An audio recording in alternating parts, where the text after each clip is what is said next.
गुरुवर, हमारा धर्म हमको सिखाता है कि कोई कैसा भी व्यवहार करे परंतु अपने कर्म का उसे फल समझकर समता से सहन करें। लेकिन एक कहावत है, वो ये कहती है कि जैसे को तैसा होना चाहिए। तो गुरुवर, हमारा ये जो अगर इस पर चलते हैं, अपन जैसे को तैसा समझते हैं, उस चलते हैं तो दुनिया हमें मूर्ख समझती है, और अगर यदि उस पर नहीं चलते हैं तो विवाद खड़े होते हैं। देखो, मैं तो कहता हूं जैसे को तैसे ही कर। क्या बोल रहा हूं? जैसे को तैसे ही करो। मतलब कोई हमें घूंसा मारे, तुम भी उसको घूंसा मार दो। कोई तुम्हें गाली दे, तुम भी गाली दे दो। ये नहीं है।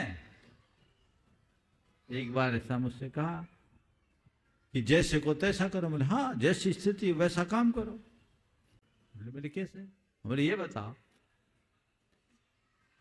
कहीं आग लगे तो तुम उसको बुझाओगे कि दूसरी जगह आग लगाओगे? बोलो। बुझाना पड़ेगा गुरुदेव, आग को तो बुझाना ही हमारा धर्म होना तो चाहिए। कहीं आग लगी है तो जैसे को तैसा नहीं, जैसी आग वैसा पानी। आग सामान है, चिंगारी है, फूंक मार दो। ज्यादा है तो एक लोटा डाल दो, और ज्यादा है तो एक दो चार बाल्टी उड़ेल दो, और ज्यादा है तो दमकल बुला लो। यही है ना, जैसी आग वैसा पानी।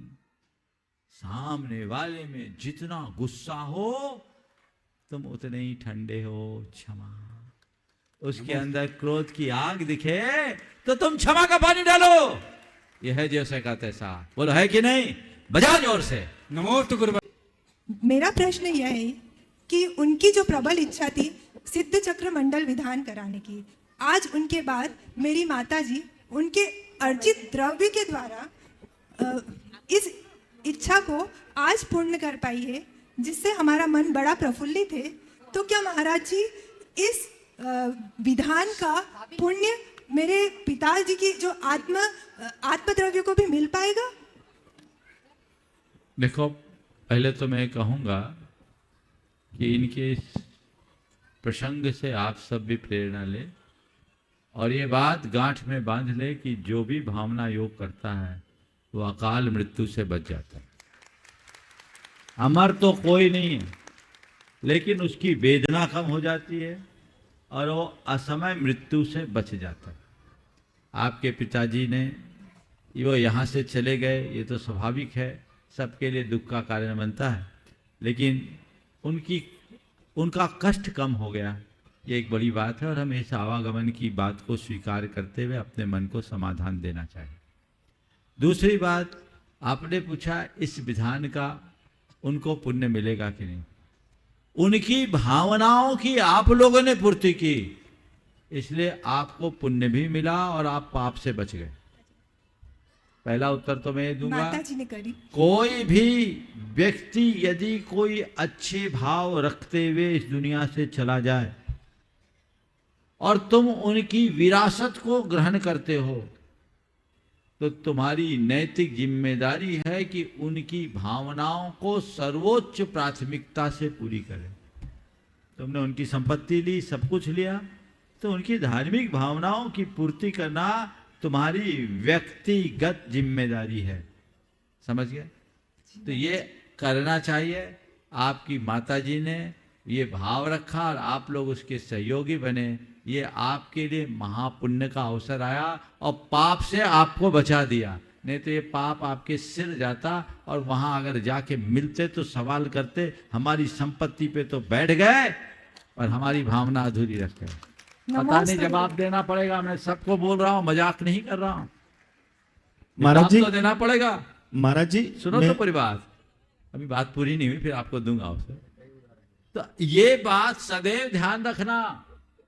प्राय लोग धन पैसे के मोह में इन बातों को भुला देते हैं, लेकिन भैया हिसाब तो कभी न कभी चुकता होता ही है, इसलिए ध्यान रखना।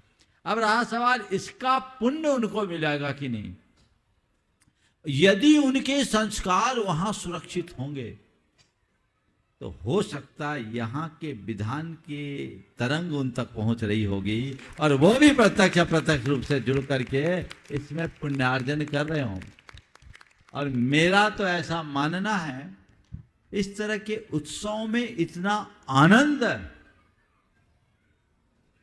दिव्य शक्तियों के सद्भाव के बिना नहीं आ सकता। वो आ रहा होगा, लेकिन एक सीख आप लोगों को देता हूं कि मेरे बाद में मेरे पीछे वाले मेरे नाम से धर्म करे तो मुझे कुछ पुण्य मिले, इस भरोसे मत रहना, क्योंकि पीछे वालों का कोई भरोसा ही नहीं है। तुम्हें कुछ नहीं मिलेगा। इसलिए जो करना अपना तिया पांचा अपने सामने करके जाना, बात का चक्कर ही नहीं, सारा तिया पांचा कर जाओ। बात काम क्यों करे, अभी करेंगे सो हमारा है, और मरने के बाद वो संपत्ति तुम्हारी कहां, बोलो।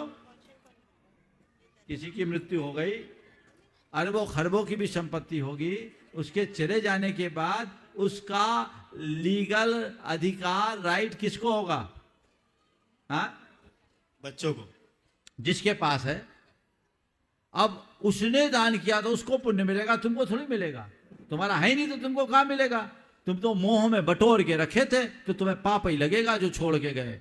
छोड़ के जाने वालों को पाप लगता है, और लगा के जाने वाला तर जाता है गांठ में बांध। ये गहरा संदेश है, इसे सभी को ध्यान रखना चाहिए।